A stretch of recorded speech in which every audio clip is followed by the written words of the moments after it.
Dedi kan mekyia etiefo nyinaa ene ahwefo nyinaa na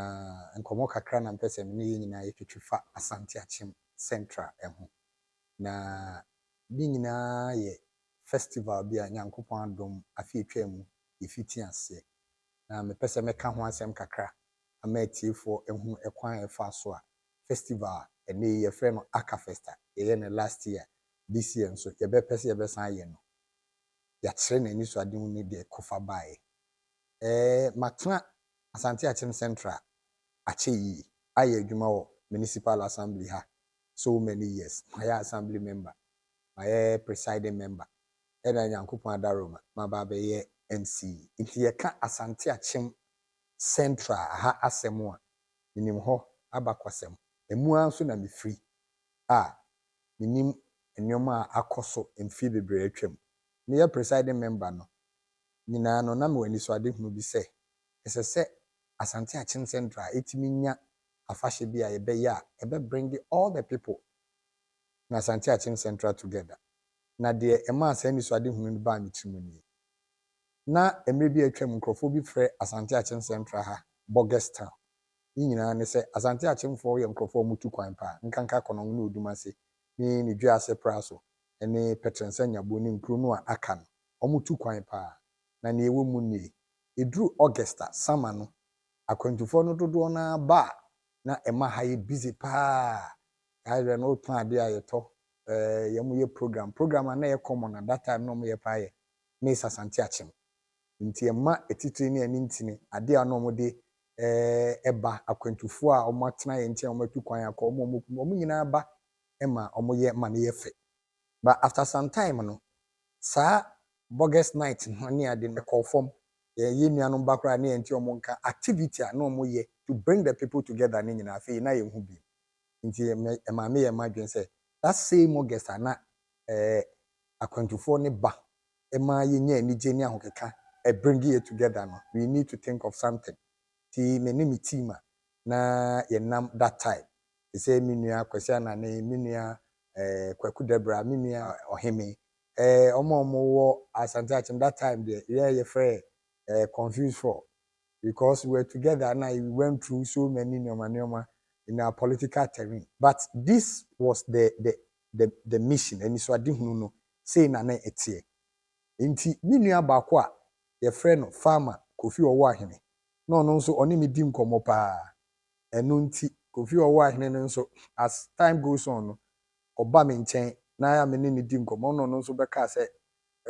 enisoade hunu bi sɛ kita no. Nti me ma ne te ase sɛ ɛyɛ adwen papa nti me frɛ me nua no a na me ne ɔmo nam no ɛma yɛ dwene ho. Sɛ no enisoade hunu yɛ kita yɛ me nua Kofi ɔwɔ ahene nso abɛka ho abi asɛm. And I think that ɛyɛ ade papa nti yɛnhwɛ ɛkwan yɛbɛfa so a yɛbɛka biribi abom na yɛtimi anya. In all that no nso me ne me member of parliament lawyer Kwame Anyimadu Antwi ɛna ɛyɛ adwuma a ɔno the municipal chief executive enemy. In fact me kɔtɔn ni so ade hunu no ɛkyerɛ no me kɔyɛ nso no me member of parliament no esu mu yi paa ɛka kyerɛ no sɛ ɛni so ade hunu papa nti ɛkwan bi a ɔbɛfa so a ɔbɛboa na yɛtimi ama dwumadie no abam na ayɛ fɛ no ɔbɛboa. Nti yɛtena ase ɛma yɛfa adwen no a ɛkɔyɛ sɛ yɛbɛpɛ a committee de ahyɛ ɔmo nsa na ɔmo atena ase na ɔmo ahwehwɛ kwan ɔmo bɛfa so a ɔmo betumi de nneɛma gu akwan mu na yɛn nso yɛahwɛ mu na yɛahyehyɛ na yɛtumi ayɛ ama dwumadie no aba so.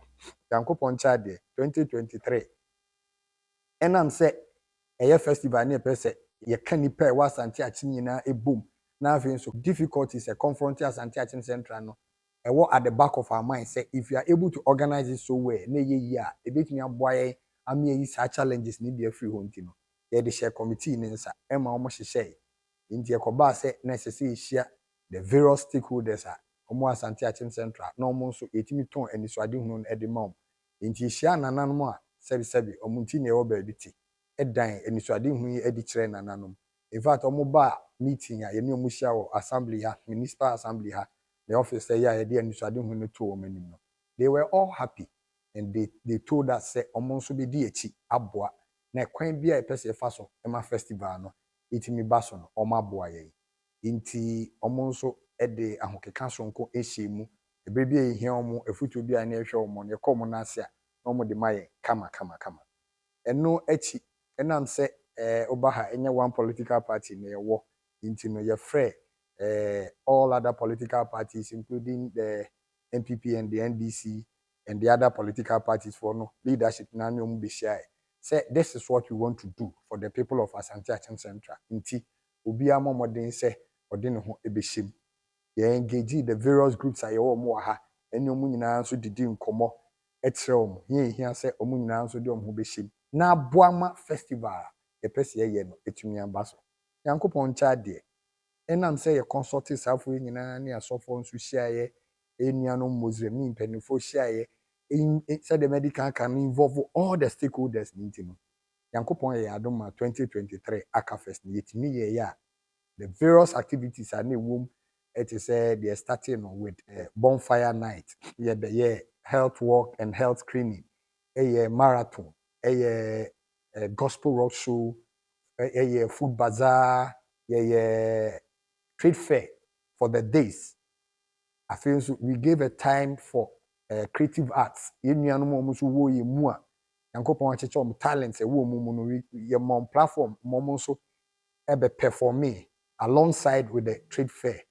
Anadwo no e ma ye no during the night ye ni nyina ma e kama. Inti eno echi ni nyina mu e na de deba e hyehyɛ so a e saa deba na sena butaya na si emi so sɛ ya meboa na bibi firi mu ba ebetini bi ayɛ na fi twam a na yɛ 2023 ne de deba no na de si emi so ne sɛ ebetini ayɛ monodes e de ama schools a ɛwɔ basic schools ɛwɔ Asante Achem Central mfimfini ha yina Yankopɔn ncha de adwuma bia wo fra sɛ na wo yɛ no fofra unya ne sɛ ne sɛ unya no no kresɛ enye sika a yɛde hyɛ project no mu nyinaa na yɛnsa kan ade na makoma pa edi akire ni hwehwɛ a me hwehwɛ sɛ sɛ ne so ade hu wei ebetimi atena se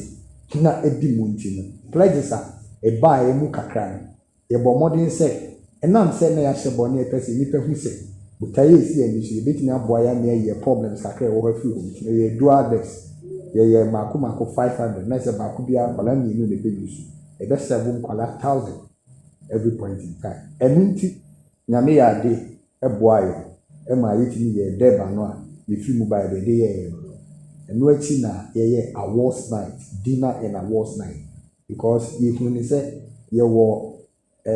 ɛtitire ne anyintini bebree ɛwɔ Asante Achem Central ha ɔmo nso nam akwan ahodoɔ bebree so aboa the development of Asante Achem Central mɛka sɛ mɛbobɔ a ebi ayɛ yi but mɛbɔ nipa baako mmienu bi din obi te sɛ yewura Lord Afrifa Nana Lord a ɔyɛ second in command Ghana Immigration Service ɔno no aka first yi nyama ya ɔno am no ɔno as an individual